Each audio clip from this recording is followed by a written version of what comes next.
সময় তাই নিজের আপন গতিতে কেটে যায়, তেমনই কাটছে জাঙ্কুক আর তের সময়। তে আজ এক সপ্তাহ ধরে বই নিয়ে বসছে, সারাদিন অখণ্ড অবসর তার। এই অবসর তের সহ্য হচ্ছে না, দম বন্ধ লাগছে তেইহুনের। জাঙ্কুক সকালে রান্না করে বের হয়ে যায়, রাতে ফেরে। ঘন্টায় ঘন্টায় তেকে কল দিয়ে কি করছে কি লাগবে জিজ্ঞাসা করে। জাঙ্কুকের এইরকম আন্তরিকতা তেকে আরো বিব্রত করে। কেন জানি তের মনে হয় জাঙ্কুক হয়তো তেকে একটু একটু ভালোবাসে, আবার পরক্ষণেই মনে হয় যে তে ভুল ভাবছে। হয়তো হতেও তো পারে জাঙ্কুক এমনিতেই তেকে এত কেয়ার করছে। এটা তো জাঙ্কুক ভাইয়ের পুরনো স্বভাব। এইসব হাবি জাবি ভাবতে ভাবতে তের মনে পড়লো তে একটা কম্পোজিশন পড়তে বসেছে। পড়া বাদ দিয়ে এইসব এলোমেলো ভাবনা ভাবছে। জাঙ্কুক রাতে ফিরলে নিশ্চয়ই তো পড়া ধরবে। কেন জানি তের লজ্জা লজ্জা লাগে জাঙ্কুককে ঠিকঠাক পড়া দিতে না পারলে। অথচ আগে তো এরকম লাগতো না। একটা ঘটনাকে কেন্দ্র করে মন মানসিকতাও এভাবে বদলে যাবে তা কি তে কখনো ভেবেছে? জাঙ্কুক একটা বড় শপে সেলসম্যানের চাকরি নিল মাসিক 14,000 টাকা বেতনে। সকাল 8টা থেকে বিকাল 4টা পর্যন্ত। 4টের সময় বের হয়ে টিউশনিতে যায়। 7টায় টিউশনি শেষ করে বাসায় ফিরতে ফিরতে জাঙ্কুকের 8:30 বেজে যায়। রাতে এসে আবার রান্না করে নেয়। তে লজ্জিত হয়ে বসে রইল বিছানার উপর। মেয়ে হয়েও সে কিছুই করতে পারছে না, অথচ জাঙ্কুক সব কাজ করছে। ব্যাপারটা তেকে যথেষ্ট লজ্জিত করছে। অথচ জাঙ্কুকের দিকে তাকালে মনে হয় তার কোনো ক্লান্তি নেই। কেমন যেন স্বতঃস্ফূর্ত ভাবে জাঙ্কুক থাকে। আজ রাতে ফেরার সময় তের জন্য ছোট ছোট কতগুলো hair band, clip, punch clip, hair pack, তেল এগুলো নিয়ে আসলো জাঙ্কুক। তে আজকে জাঙ্কুক বাসায় ফেরার আগে পেঁয়াজ মরিচ কেটে রেখেছিল, যাতে জাঙ্কুকের কাজ কিছুটা সহজ হয়। জাঙ্কুক কিচেনে বাটির মধ্যে এসব কেটে রাখা দেখে মুচকি হাসলো। তারপর তের কাছে এসে বলল, এসব ছোটখাটো কাজ আমি অনায়াসেই করতে পারি তে। আর কখনো তুই এসব করতে যাবি না, বিশেষ করে বাসায় যখন আমি থাকবো না। সেই মুহূর্তে ভুল করেও তুই দা, বটি, ছুরি, আগুন এসবের ধারে কাছেও যাবি না। আমি কোনো রিস্ক নিতে চাই না তোকে নিয়ে। খবরদার তেইহুন, আজকে কিন্তু নিষেধ করে দিচ্ছি আমি। তের ভীষণ অভিমান হলো, গাল ফুলিয়ে বসে রইল কিছুক্ষণ। তারপর বলল, আমার খুব খারাপ লাগে। আমি মেয়ে হয়েও কিচ্ছু জানি না রান্নার, অথচ তুমি ছেলে হয়ে সবকিছু করছো। জাঙ্কুক মাছ তেলে ভাজতে দিয়ে চুলার আঁচ কমিয়ে দিয়ে তের পাশে এসে বসলো। সংবিধানে কি লেখা আছে নাকি যে রান্না শুধু মেয়েদের কাজ, এটা শুধু মেয়েরাই করবে? ছেলেদের জন্য কি কোনো নিষেধাজ্ঞা আছে নাকি? কাজের মধ্যে ছেলে মেয়ে কোনো ভেদাভেদ নেই। আসলে আমাদের সমাজের সিস্টেমটাই হচ্ছে এরকম। যেহেতু আমাদের পুরুষতান্ত্রিক সমাজ ব্যবস্থা, তাই পুরুষেরা মহিলাদের মাথায় এই ধারণা সেট করে দিয়েছে যে ঘরের কাজটা, রান্না বান্না, বাচ্চা সামলানো এসব নারীরাই করবে। পুরুষ টাকা উপার্জন করছে সেহেতু নারীদের থাকতে হবে পুরুষের ইচ্ছে মতো। তারা যেভাবে চালাবে নারী সেভাবেই চলবে। অনেক পুরুষ আছে যারা শুধু অফিসটাই করে, তারপর বাসায় এসে হুম্বিতম্বি শুরু করে দেয়। এক গ্লাস পানি ঢেলে খাবে তাও তার সম্মানে বাধে। বউ রান্না করছে হয়তো, সেখান থেকে ডেকে নিয়ে এসে বলবে আমাকে এক গ্লাস পানি দাও। অথচ তার স্ত্রী যে সারাদিন দূর দণ্ড বিশ্রাম নিতে পারেনি এটা তার মাথায় নেই। সেই একই পুরনো প্রশ্ন, সে তো সারাদিন বাড়িতেই থাকে, কি কাজ করে? তেমনি এখন নারীরাও আধুনিক হচ্ছে। পুরুষের দাসত্ব তারা মানতে চায় না, কেউ কাউকে স্পেস দিতে চায় না। স্বামী স্ত্রীর সম্পর্ক হচ্ছে পৃথিবীর সবচেয়ে সুন্দর আর মধুর সম্পর্ক। প্রথম কথা হচ্ছে দুজনকেই দুজনের সমস্যা অসুবিধা বুঝতে হবে, একে অন্যের প্রতি সদয় হতে হবে।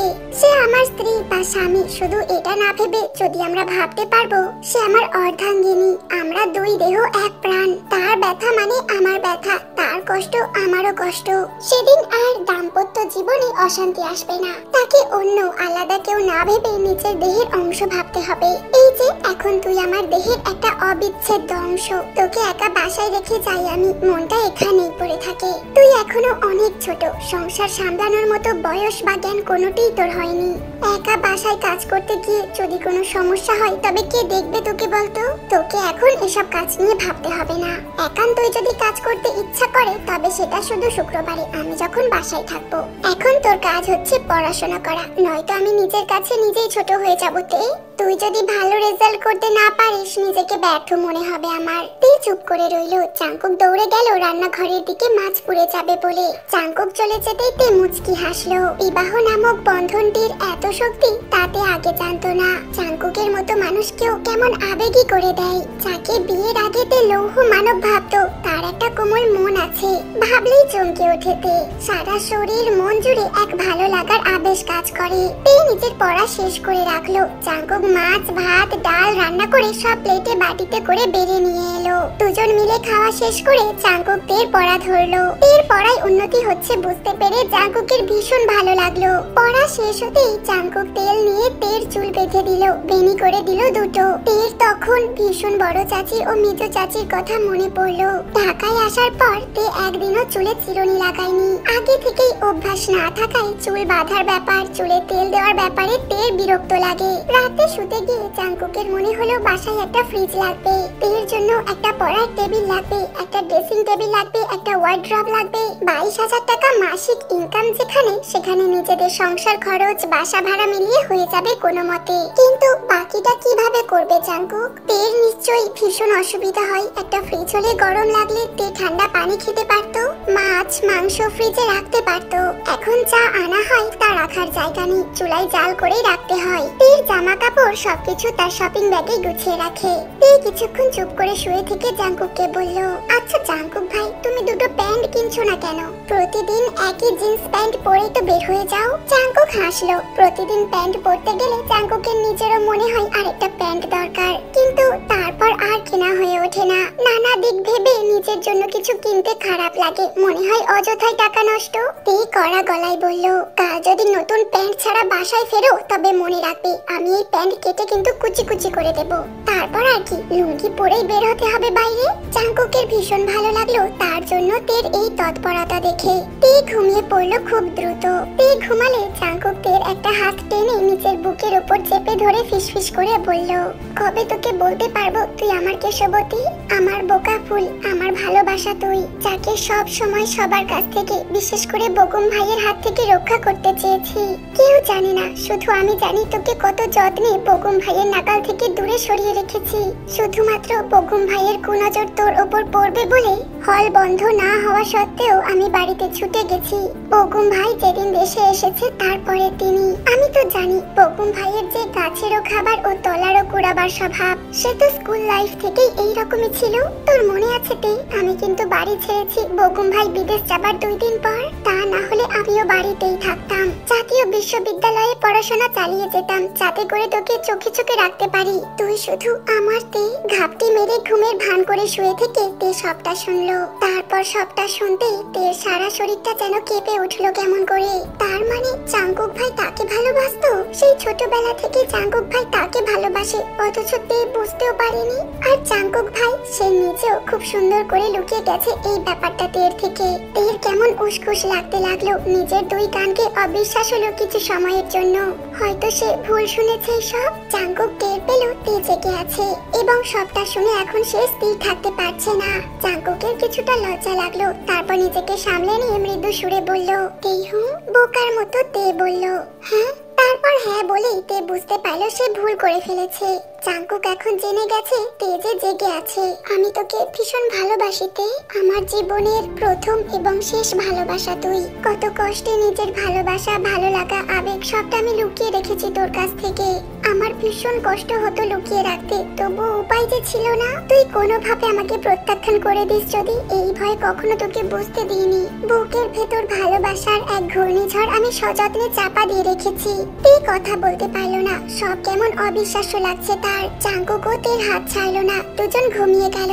সকালে ঘুম থেকে ওঠার পর থেকে তে লজ্জায় জাঙ্কুকের দিকে তাকাতে পারছে না। না চাইতেই মাথা নিচু হয়ে যাচ্ছে তের। কেমন যেন ভয়ও লাগছে। সে তো জাঙ্কুকের কাছে বলে দিয়েছিল যে সে বকুমকে ভালোবাসে। জাঙ্কুক কি এখন সেটা ধরে রেখেছে মনে? জাঙ্কুক তাকে বুঝিয়ে বলার পর যে তে নিজের ভুলটা বুঝতে পেরেছে, এক মুহূর্তের জন্য তার মনে বকুমের চিন্তা আসেনি। সব অনুভূতি ফিকে হয়ে গেছে তা তো জাঙ্কুক জানে না। জাঙ্কুকের একটু মন খারাপ হলে যে তে অস্থির হয়ে যেত তা কি জাঙ্কুক জানে? সকালে উঠে জাঙ্কুক রান্না বসিয়ে দিল। সকালে আর নাস্তা বানানোর সময় হয় না প্রতিদিন, বেশিরভাগ সময় ভাত খেয়ে নেয় দুজনেই। আজও জাঙ্কুক চুলায় রান্না বসিয়ে তের পাশে এসে বসলো। আয় তোর চুলে হেয়ার হেয়ার প্যাক লাগিয়ে দিই, চুল বড় হতে হবে তো তোর। তে মাথা নিচু করে বসে রইলো। জাংকুক আপনাতেই বলতে লাগলো, তে তুই কি জানিস তুই একটা না খুব বোকা মেয়ে, কোনটা ভালোবাসা আর কোনটা মোহ তা নিজেই বুঝতে পারিসনি। তুই হয়তো ভয় পাচ্ছিস আমার কাছে বগুম ভাইয়ের ব্যাপারটা বলে দেওয়াতে। তুই যে বগুম ভাইয়ের প্রেমে পড়িসনি সেটা তো আমি জানি। তোর মনে বগুম ভাইয়ের জন্য কোনো ভালোবাসার জন্ম নেয়নি, নিজের মনকে তুই পড়তেই পারিসনি বোকা মেয়ে। আচ্ছা বলতো, আমরা যখন ক্রিকেট খেলতাম তখন তুই কার দলকে সাপোর্ট করতিস? তে চুপ করে রইলো। সে তো জাংকুকের দলকে সাপোর্ট করত। জাংকুক যখন আউট হয়ে যেত তের মনটা খারাপ হয়ে যেত, ইচ্ছা করত জাংকুককে যে আউট করেছে তার মাথাটা ফাটিয়ে দিতে। জাংকুক একটু সময় চুপ থেকে বলল, বাড়িতে ফিরতে দেরি হলে কার জন্য এত চিন্তা হতো তোর? তে চুপ করে রইলো। সে ছোট ছিল তখন, ভালোবাসা বুঝতো না সেভাবে, কিন্তু তবুও তার মনটা কেমন আনচান করতো জাংকুকের জন্য।